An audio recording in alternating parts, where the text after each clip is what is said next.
సోనియా గాంధీ గారు ఆదేశాలు ఇచ్చారు, డేటా కలెక్ట్ చేసిండ్రు, కానీ దాన్ని టేబుల్ చేయనీయలే. ఇప్పుడు మోడీ గారు నేను బీసీని అంటాడు, 12 ఏళ్ళు ఆయన ప్రధానమంత్రి. ఆనాడు కాంగ్రెస్ పార్టీ ఇచ్చిన నివేదికను బయట పెట్టమని ధైర్యం ఉంటే, బీసీల పట్ల ప్రేమ ఉంటే బండి సంజయ్ గారిని ఈరోజు ఆ నివేదికను బయట పెట్టించమని మనం సేకరించిన 2011 ఒక ప్రయత్నం చేసింది కాంగ్రెస్ పార్టీ. ఆ వివరాలు ఉన్నాయి కేంద్ర ప్రభుత్వం దగ్గర. Ask them to table that details చెయ్యరు. ఎందుకు అని అంటే ఒక్కసారి లెక్క తెలిస్తే లెక్క ప్రకారం వాటా అడుగుతారు, కోటా అడుగుతారు. ఒకసారి అడగడం మొదలు పెడితే ఇయ్యాలి కాకపోతే రేపైనా అది అమలు జరుగుతుంది. ఓవర్ నైట్ ఒకటే రోజు జరగకపోవచ్చు. స్వతంత్రం అడగంగానే వచ్చిందా? కొట్లాడంగా వచ్చింది. తెలంగాణ రాష్ట్రం ఒకటేసారి వచ్చిందా? ఎన్నో సంవత్సరాలు కొట్లాడితే తెలంగాణ రాష్ట్రం వచ్చింది. ఇవాళ బీసీ లెక్కలు కూడా ఓవర్ నైట్ రాలే.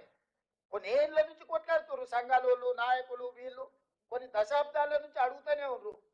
యూనివర్సిటీలలో బీసీ రిజర్వేషన్లు లేకపోతే ఆనాడు తీసేస్తే హనుమంతరావు గారు పోయి సోనియా గాంధీ గారిని మాట్లాడి అమెండ్మెంట్ తీసుకొచ్చి యూనివర్సిటీల రిజర్వేషన్లు ఇచ్చారు. శివశంకర్ గారు ఉన్నప్పుడు ఈ యొక్క జాతుల కోసం ఇందిరాగాంధీ గారి కాడి నుంచి కేంద్ర ప్రభుత్వం మీద ఒత్తిడి తీసుకొచ్చి ఎన్నో ప్రయోజనకరమైన అంశాలను పొందుపరిచారు. ఏది కూడా ఒక్కరోజు రాత్రి ఊరికే రాదు. కొట్లాడి సాధించుకునేవి మిగిలినాయి. ఇవాళ ఎన్నో ఏళ్ళ నుంచి కొట్లాడుతున్నది, ఎంతో దీర్ఘకాలికంగా వాయిదా పడుతున్న ఒక డిమాండ్ను ఈరోజు మనం సక్సెస్ఫుల్గా దీన్ని ముందుకు తీసుకెళ్తున్నాము. దాంతో ఇందులో పాల్గొనని వాళ్ళు, ఇదంటే ఇష్టం లేని వాళ్ళు, ప్రధానంగా రాజకీయాలలో బీఆర్ఎస్, బీజేపీ. ఈరోజు కాంగ్రెస్ పార్టీ ఒక రాష్ట్రంలో చేపట్టిన ఈ ప్రక్రియ 100% న్యాయపరంగా, చట్టపరంగా, అధికారికంగా ఈ నివేదికని ఈరోజు మనం తయారు చేసినాము. ఒక్కసారి అఫీషియల్గా ఈ రాష్ట్ర ప్రభుత్వం చేసిన నివేదిక కోర్టు ముందల నిలబడ్డది అని అంటే ప్రతి రాష్ట్రంలో ఈ డిమాండ్ వస్తుంది, ప్రతి రాష్ట్రంలో చేయాల్సిన పరిస్థితి వస్తుంది. అన్ని రాష్ట్రాలలో ఈ డిమాండ్ చేస్తే దేశం మొత్తంలో అమలు చేయాల్సి వస్తుంది. దేశం మొత్తంలో ఎప్పుడైతే అమలు చేస్తారో బీజేపీ పార్టీలో ఆధిపత్యం వహిస్తున్న 1-2 సామాజిక వర్గాలకు ఇది తీవ్ర విఘాతం కలుగుతుంది. తెర వెనకాలుండి కానీ, తెర ముందలుండి కానీ బీజేపీలో ఉన్న 1-2 పెద్ద అధికారాన్ని చెలాయించే సామాజిక వర్గాలకు ఇది గుదిబండగా మారుతుంది. అందుకే బీజేపీ కాంగ్రెస్ చేసిన ప్రక్రియను తప్పుబట్టి ఏ లెక్క లేకుండా చేయాలని చూస్తున్నారు.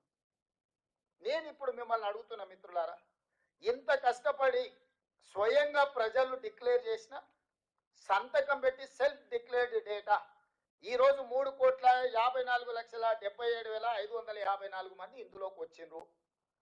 దీని ప్రకారం 96.9% సర్వే జరిగింది. ఇంకా 3.1% సర్వే పరిధిలోకి రాలేదు. వాళ్ళందరినీ కూడా సర్వే చేస్తామని రెండో విడత కూడా మనం అవకాశం ఇచ్చిన 16 నుంచి 28 తారీఖు వరకు.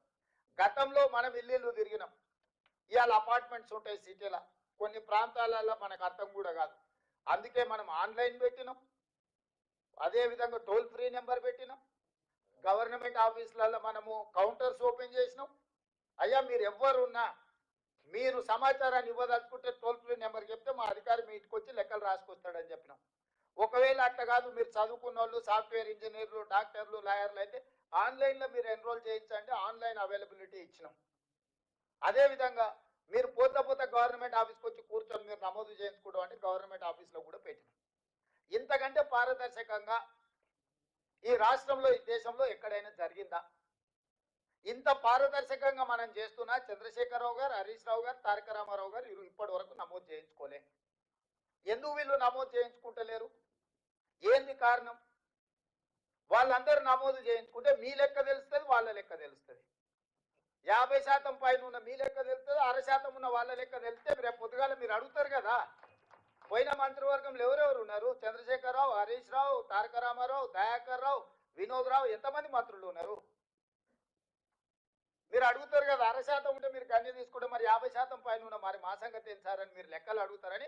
ఎట్టి పరిస్థితుల్లో ఈ లెక్క అనేది ముద్ర కాకూడదు, ఈ లెక్క అనేది జరగకూడదు అంటే ఈ లెక్కనే తప్పుడు లెక్క అని చెప్పి మన మీద బురద చల్లితే ఇక వీళ్ళు వెనక్కి పోతారు, భయపడతారు. మనోళ్ళు కూడా ఏ లెక్క లేని దగ్గర ఏదో ఒక లెక్క పెట్టుకొని మాది అంతుండే ఇప్పుడు ఇంత తగ్గిందని.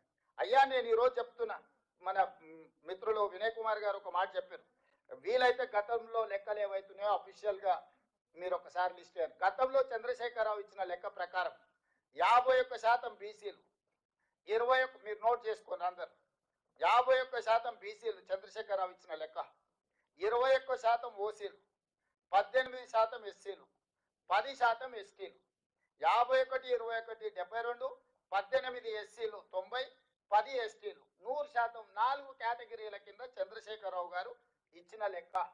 చంద్రశేఖరరావు గారు ఇచ్చిన లెక్క ప్రకారం వాళ్ళు హిందూ ప్రాక్టీసింగ్ బీసీలా, ముస్లిం ప్రాక్టీసింగ్ బీసీలా, ఎవరనేది పక్కన పెడితే ఆయన ఇచ్చిన మొత్తం లెక్క 51%.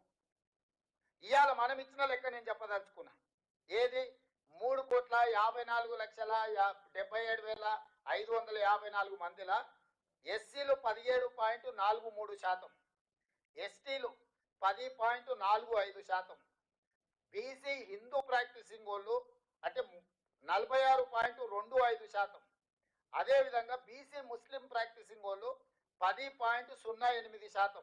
ఈ రెండు కలిపితే మనకు 56.33%.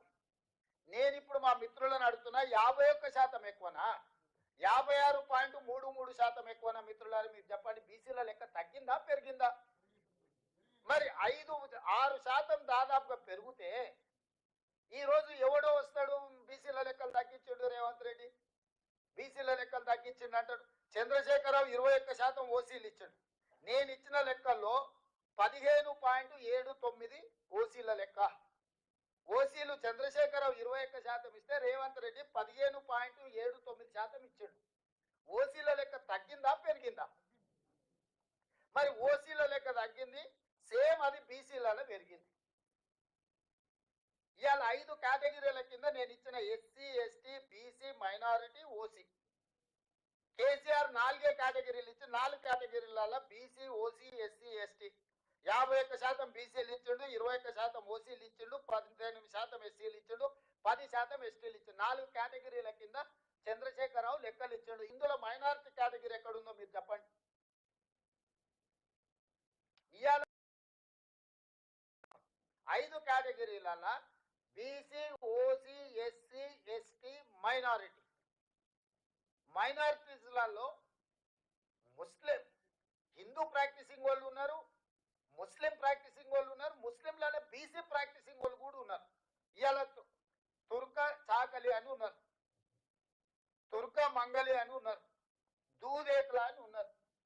వీళ్ళందరూ ఏంటి, ముస్లింలలో కూడా కటింగ్ చేసేటోళ్ళు ఉన్నారు, ముస్లింలలో కూడా బట్టలు ఉతికేటోళ్ళు ఉన్నారు, ముస్లింలలో కూడా దూదేకుల వాళ్ళు ఉన్నారు. నరేంద్ర మోడీ గారు, ఇది ఒక్కసారి నరేంద్ర మోడీ గారు గతంలో ఆయన చెప్పింది చూపిస్తా. గుజరాత్ నే ముఖ్యమంత్రి ఉన్నప్పుడు 70 ముస్లిం కులాలను నేను బీసీలలో చేర్చిన, బీసీలకు కూడా ఇచ్చిన, నేను ప్రచారం